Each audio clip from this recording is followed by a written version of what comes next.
Oxnard, California. David Helman joins us. You can follow him on Twitter at David Helman _. He is now with Fox Sports covering the Dallas Cowboys. Joining us from the West Coast, from the Pacific time zone, Mr. Helman. Good afternoon. Good afternoon. Good to be on with you. I have a pressing question before we get into football matters, and I'm curious if you have explored this. When you buy your Mega Millions ticket later today and you win the jackpot, are you subject to California taxes, or do you just get to pay Texas taxes? Oh, wow. I guess if I bought the ticket in California, it would be subject to California taxes, right? Which maybe I should wait until I get home to do that because, I think it would be a way better payout in Texas than it is here. Yeah, my guess is it would be more profitable for you, but I don't know. Maybe you can't. If you lose $50 million and you had $280 million, it's probably still okay when it's all. I was gonna say, I guess if I win the lottery, I guess whatever, take as much as you want as long as if I can sit on a couple dozen million, I think I'll be okay. Is there another owner in the history of sports that would spend 63 minutes with a media scrum? Oh, it can't be a very long list. Maybe, I don't know, George Steinbrenner maybe. Peak Jerry Jones today. There's no doubt about that. He was on his A game. What did you learn from Jerry Jones? I learned that he has been following along closely with those of us who talk about his football team. Because the funny thing about today was, we didn't even get into the part of the press conference where you ask questions. He basically had an opening statement, and his opening statement was I'm tired of hearing y'all talk about how I'm going to fire Mike McCarthy, and I'm tired of hearing y'all talk about how we had to get rid of all these good players. It was just funny. I was like, man, you've been itching to get in front of a microphone and let us know how wrong we are about your team. Yeah.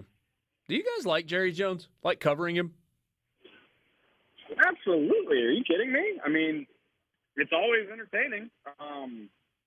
The Cowboys, obviously, postseason success has eluded them for a long time, but there's always something interesting going on. The Jones family, they're always very gracious with their time. I talk to other reporters who are we haven't talked to the owner in 2 years and we haven't talked to the GM in 6 months. And I'm like, oh, well, Jerry talks 4 times a week, so I can't relate. So if you're in the business of making content, Jerry Jones is your best friend.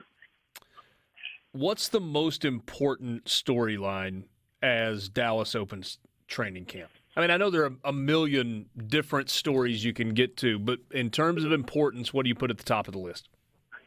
Well, I think it kind of ties into what Jerry was talking about today. Number one is this feels like a rubber meets the road kind of season for Mike McCarthy. It's year 3. Last season ended very bitterly.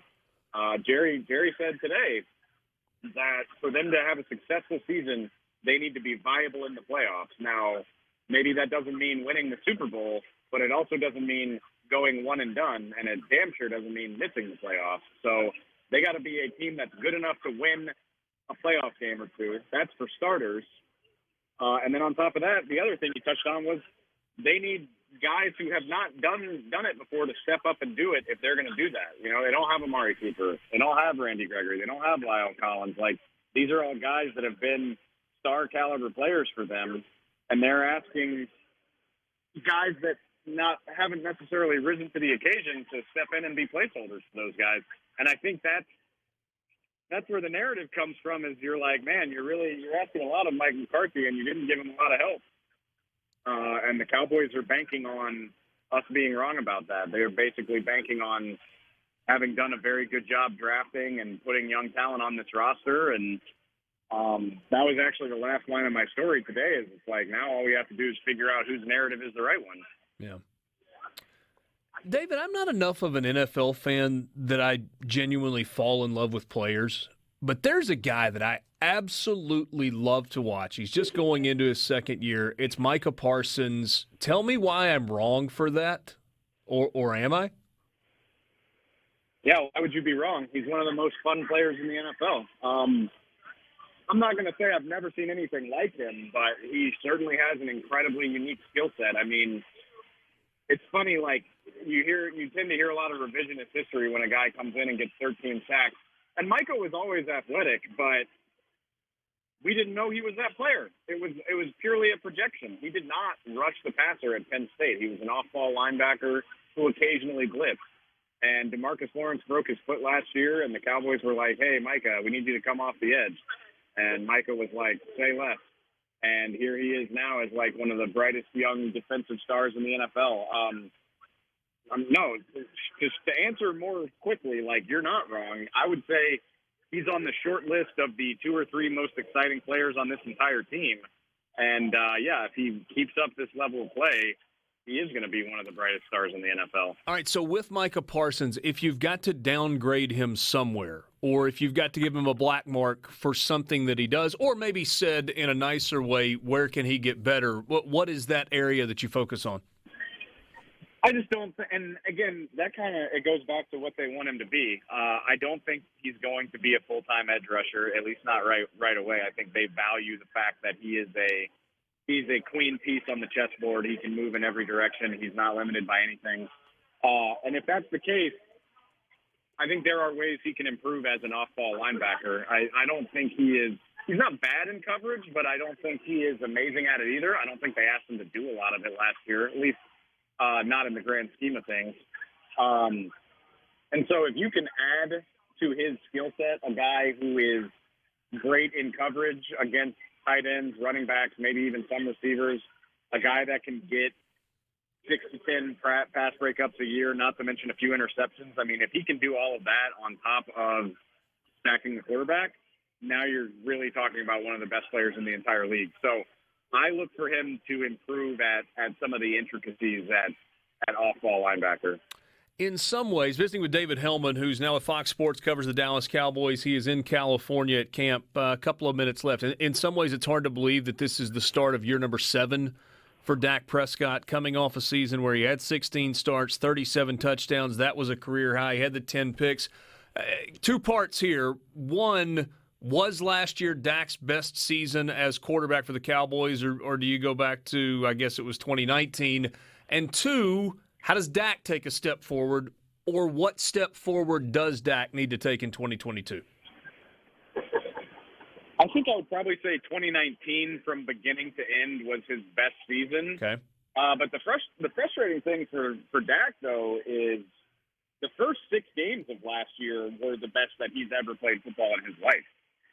He was a bona fide MVP candidate. He was on the short list. That's not me saying that as a Cowboys writer. Like, the national media was talking about that. He was really playing as well as anybody in the league. And then he hurt his calf, and he just didn't get his mojo back. He wasn't bad by any stretch of the imagination, but he also was not a truly top-tier quarterback those last 7 or 8 games of the year. So for starters, he just needs to capture that for a whole season. If he does, then the sky really might be the limit. But the fun part about that is, again, I talked about how the Cowboys have put a lot of pressure on Mike McCarthy. The Cowboys are putting a lot of pressure on Dak Prescott, in my opinion. You know, they traded Amari Cooper. They cut his longtime starting right tackle, Lyle Collins, who is one of his best friends, another guy that's also from Louisiana. Like, they also have a really tight bond. And they're basically saying, okay, Mr. $40 million man, like, if you're really all that, you should be able to take what we're offering you and make it work. And, I mean, to be fair, like, he does have CeeDee Lamb. He does have Dalton Schultz. He does have Ezekiel Elliott. But I don't think the talent around him is as good as it was last year. And I also don't think anybody wants to hear that. When you make $40 million, people expect you to make it work. And that's what the Cowboys are asking Dak to do. So it's funny. I think talking about Dak is a great way to get into a debate because nobody really agrees on how good he is. Well, I think we're going to get a great answer to that question this year because it almost feels like it's sink or swim time for him. Last thing, about a minute left. Should the Cowboys or could the Cowboys have done what Tampa Bay did today, and let's go out and get Julio Jones at 33 years old? Of course they could have, but it's something that's frustrated fans for years is the Cowboys buy really high on the guys that they have in-house. for every Julio Jones that signed somewhere else, they'll tell you that they really love the rookie Jalen Tolbert out of South Alabama. Michael Gallup's going to be back from his ACL injury sooner rather than later. They really feel good about James Washington, who's a guy that they fell in love with as a draft prospect a few years ago. They're very, very high on what they already have in place. They don't think they need the outside help. Now, flip side of that is they've been wrong about that a lot. But that's just kind of their MO. They like to buy low and sell high on the guys that are already on their team. And like I said, it hasn't always been a winning strategy, but maybe this year's the year. Yeah. David, thanks so much.